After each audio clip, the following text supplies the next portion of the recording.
This might be the biggest lesson that Jesus teaches us without actually teaching us. And it's Matthew 13, verse 54. And it says, when he had come to his own country, he taught them in their synagogue so that they were astonished. And they said, where did this man get this wisdom and these mighty works? Is this not the carpenter's son? Is not his mother called Mary, and his brothers James, Joseph, Simon, and Judas? And his sisters, are they not all with us? Where did this man get all these things? So they were offended at him. But Jesus said to them, a prophet is not without honor except in his own country and in his own house. Now, he did not do many mighty works there because of their unbelief. Jesus is rejected in his own country. And it just gives us this little spark, this little reminder that we must give life what we can and let go what we can. Even Jesus surrenders to that understanding, to this thought that he can only give what he can and he has to let go what he can. Verse 58 gives us the full context. It says, now he did not do many mighty works there because of their unbelief. They chose to not believe him and not believe in him, even though they were astonished, simply because they had familiarity with him and his family. They saw him grow up. They know that this is him, and these people aren't. So how can you? But if it was somebody that they didn't know, they would. And that's where I need you to understand.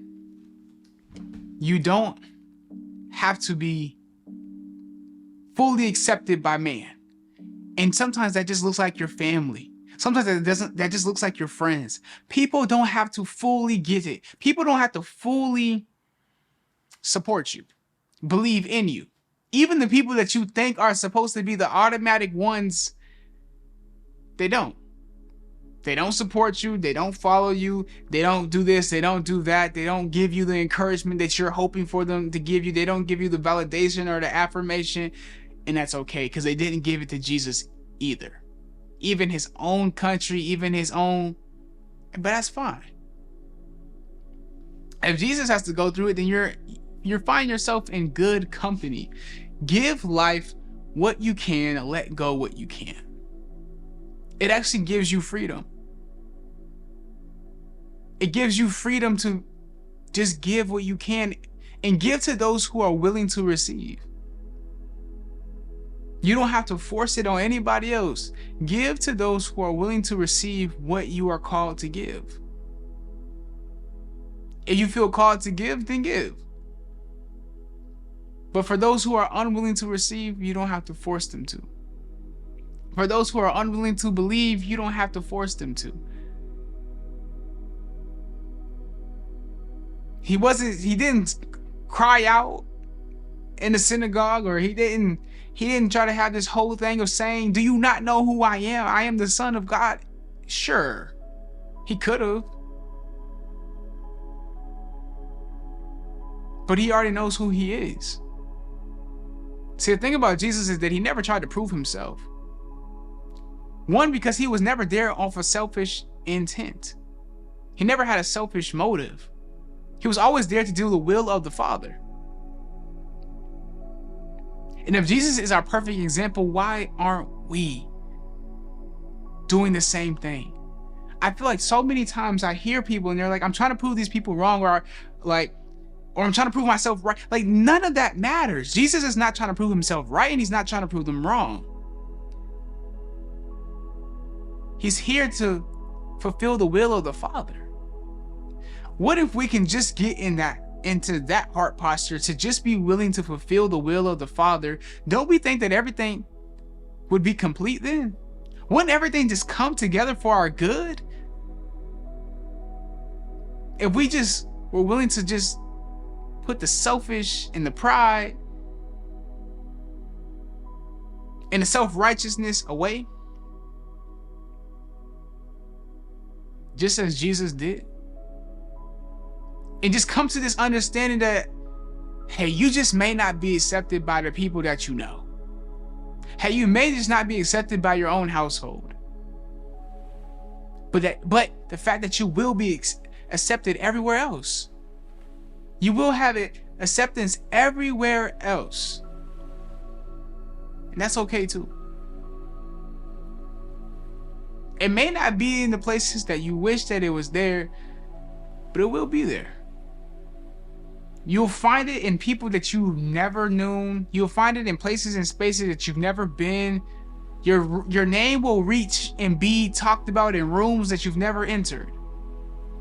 That too is a blessing. And Jesus knew this, because he's a living example today. He's never been where we are, yet here we are talking about him. Here we are using him as an example to live our life, finding peace and certainty through his truth and applying it to our life. Now imagine if somebody could do that with yours. Well, and what you do, and with your life, they can use you as an example and apply it to them. Not out of your own selfishness, not only your own need to be glorified, but simply because you're following the will of the Father. You're following the will of God. Just as Jesus was put on this earth with a particular purpose, so were you.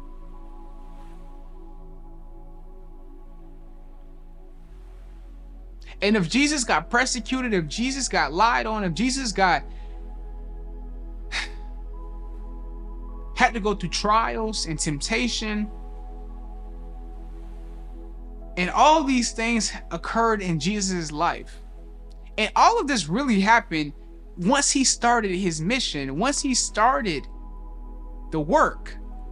In 3 years, all of this happened to him. What makes you think that your life is going to be any different? If you are a son or a daughter of the Lord, just as Jesus is the Son of God, what makes you think that you're going to be different? That you won't have to go through trials and tribulations, that you can fix it all, that everything can go perfect for you, and it's not. But find peace in that. Find certainty in that. Because now that you know that you won't have to expect everything to go right.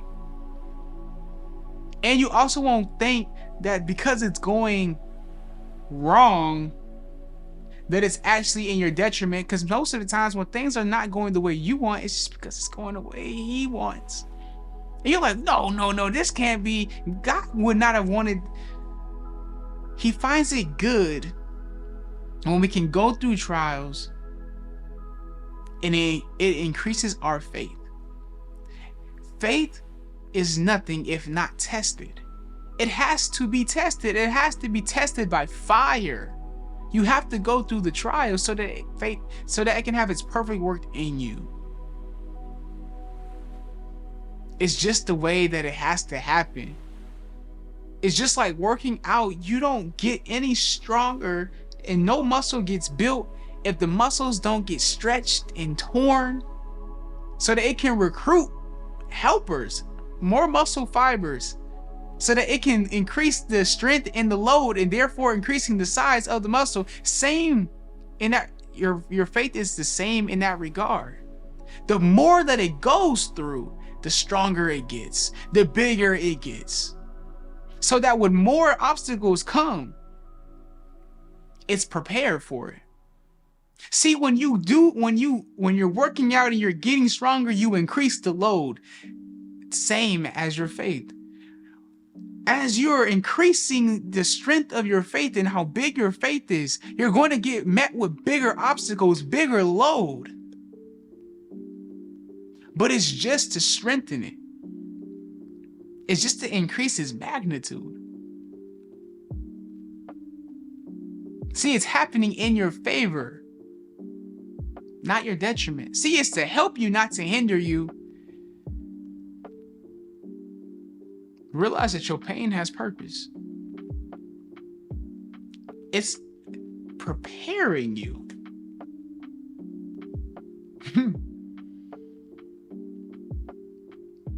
That's why the Bible tells us in James and in 1 Peter to count it joy when we go through these trials.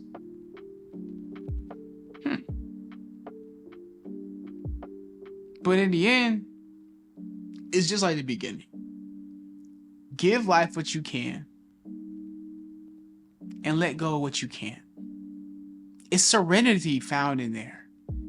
That's living life with serenity, being able to accept the things that you can not control.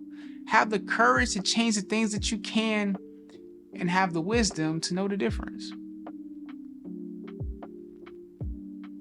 That's true peace and serenity in knowing those things, because it's not in your control. But it is your responsibility to respond properly.